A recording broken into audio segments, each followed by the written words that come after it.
So you go. That. So I'll do a low version. I'll read, summarize in low, and Swahili for Swahili and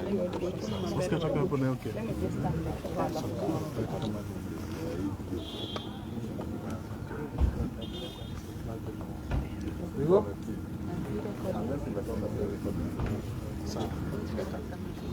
This is in response to former Governor Jack Ranguma. Former Governor Jack Ranguma, yesterday at 7 a.m., went for an interview at Radio Namlolwe with the host show Harun Mwao, where he tried to justify the failures of his regime, which can be better be described as a scorched-earth policy to the people of Kisumu during that time. During the interview, Mr. Ranguma, who is seeking a comeback on an MDG ticket during the forthcoming election, attempted to pour cold water on the massive achievements made by his successor, His Excellency Professor Peter Nyang'nya. Ranguma, at his age and time, still harbors the belief that people of Kisumu are naive and can be easily manipulated by his mediocrity and lies. He had the audacity to say that nothing has been done in the city since he left office. He is blinded by his failure that he cannot see the transformation in the city. The green urban aesthetic beautification, the cabro, the neat walkways, and the just concluded non-motorized transport project are not visible to him. Mr. Ranguma is not seeing the construction of Kibuye, Maendeleo, Chichwa, Otonglo, and the Uhuru Business Park markets. He is not seeing the massive infrastructure projects across the sub-county. While on radio, Ranguma claimed to have constructed Otonglo market. This is a fallacy and a total lie. The groundbreaking of Otonglo market was officially presided over by Echi Nyong'o on the 25th January 2021 and officially opened last week on 4th June 2022. Let it be so. Let it also be on record that the construction of waste management of Otonglo market began on January this year and is completed and ready for use. Mr. Ranguma is also blinded to the extent that he can't see the construction of Jomo Kenyatta International Stadium and the refurbishing of the port. In his own words, he rambled that I have not seen anything Nyong'o has done. Ranguma is entitled to his comments, but he must not mislead the people at his age. He claimed he negotiated the KU funding, but what happened? By the time he left office in 2017, the KU project had stalled because of his poor negotiation skill and development track record with partners. It took Professor Nyong'o international connections to have the project reviewed. Right now, 90% of KU projects, including markets, are complete. The people of Kisumu should know that Ranguma left behind a whooping debt in terms of pending bills of 5 billion unpaid, which Governor Nyong'o has struggled to pay to date. On a larger sense, Kisumu would be worse than the way it is today had he gotten the chance to serve for the second term.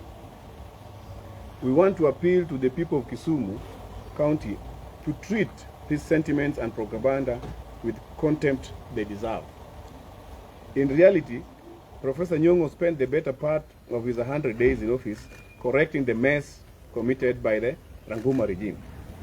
The former governor is not aware that the Kachok dam site, so-called Mount Ranguma, which became an eyesore and a mountain named after him, has now been cleared and decommissioned. He should visit Kachok and see for himself. Ranguma left behind a disorganized city. Today, Kisumu city has undergone a complete transformation. The city is the cleanest city in East Africa. It is worth noting that 90% of the projects he started stalled and have to be completed by the current regime. Mr. Ranguma had all the opportunities to transform Kisumu and leave a legacy, but he squandered the chance.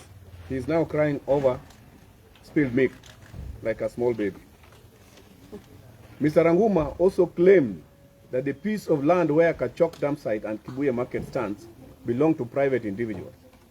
It is in the public domain and with the relevant investigative authority that the Nyong'o administration is relentlessly battling to recover 120 parcels of public land, 20 of which were lost during Ranguma's regime, including the just mentioned where Kibuye and Kachok dams stand. He gives himself 8 out of 10 performance, but we give him 3 out of 10 performance. He should think twice and tell the voters the truth.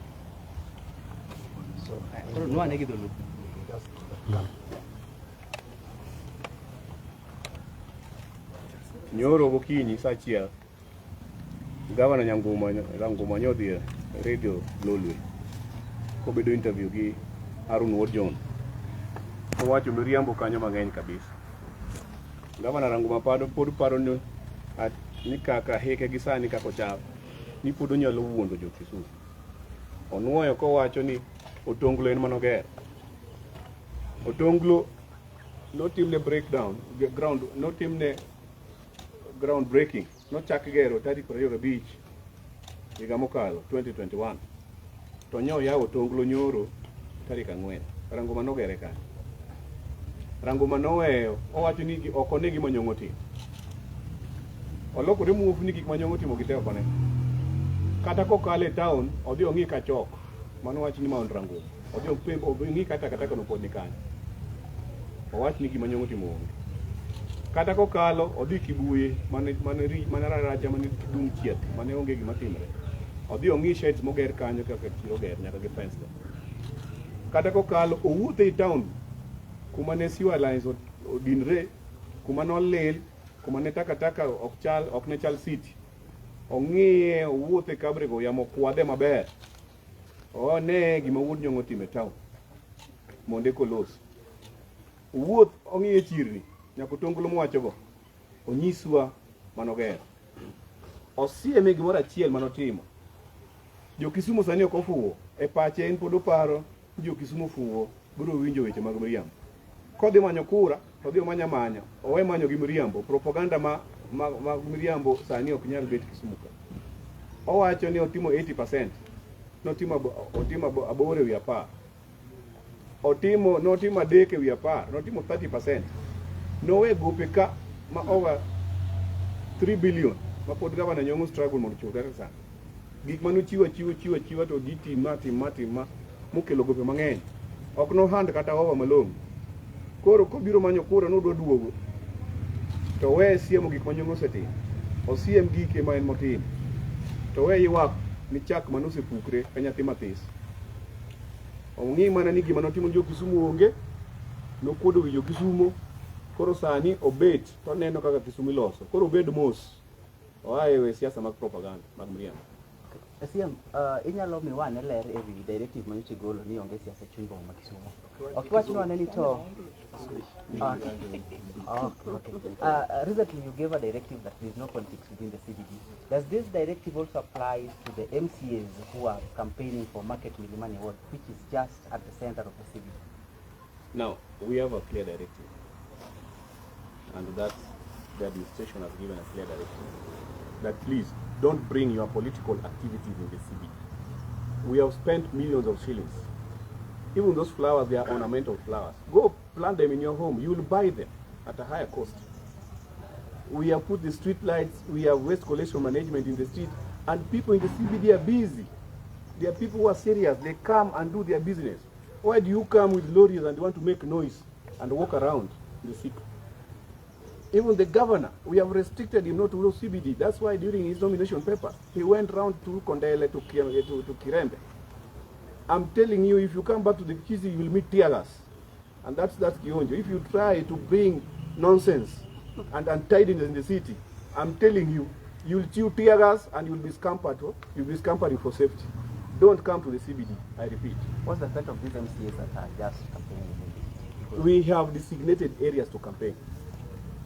We have showed the areas. People who come to CBD come from the estates. Follow them there in the estates. CBD people don't say CBD is the central business area. If somebody comes to Jubilee Market, there's a mother who's coming to sell her things and go home. Why do you go camp there and make noise for her? She wants to sell her things and go home. In Ogingodinga Street, some of you, you know, you have your relatives there. They have their shops. They are selling. Why do you come with a big lorry and start making noise? As the city manager, I'm repeating to you, don't dare do that. So by the time you're coming with this directive, did you consider doing public participation to us? This is administrative directive. And this is to protect what we have beautified for the last 3 years. We have gone through a lot to do this thing. Even in Nairobi, you cannot go through the CBD center to do it. It is the world over. I don't know where people stay. These people who are contesting should be well enlightened.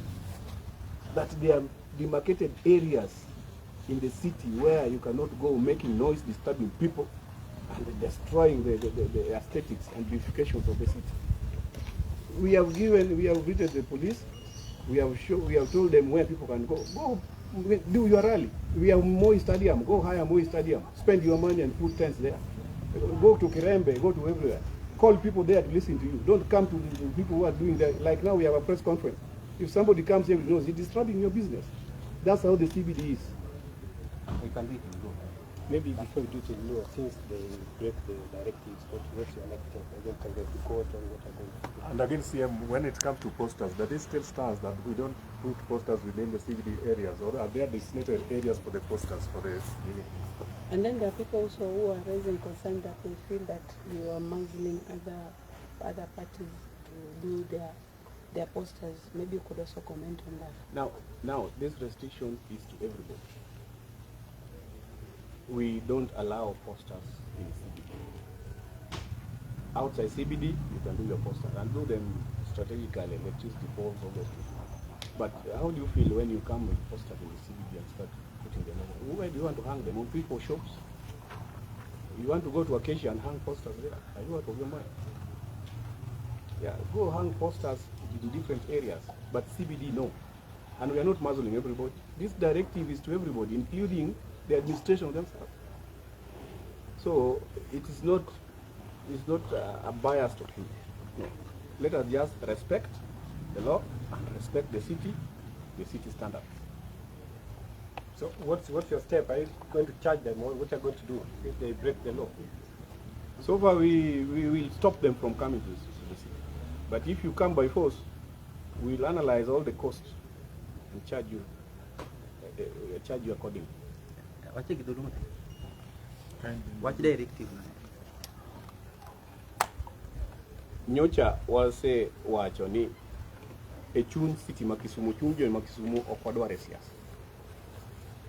Joma nie chuny boma ma Kisumu gin joma odich mobiro timo helnigi, to gin joma timo gikgi. Kendo e chuny boma ma Kisumu wasetiyo gi pesa mang'eny mondo walos chuny boma. Wasepidho maupe, waseloso kila kitu. Maupe go ok kwany gi free. Maupe go iyudo gi tich matek, en chulo pesa. Koro nyocha wasendiko mwanyiso nyaka police ni nitie kuond moyienjo siasa odhiye. Dhi Nyayo Stadium kidwa loso rally, idhi luong ji, los kodgi kuno, dhi Kirembe, dhi wasepango gi. Lakini wach mar nyaka ibi mani dir town, man to koro idwa kunyo ji, idwa chwanyri kod.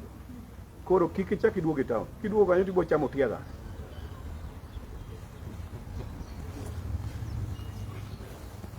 CM, you look so bitter. Why is it that you are bitter with this thing?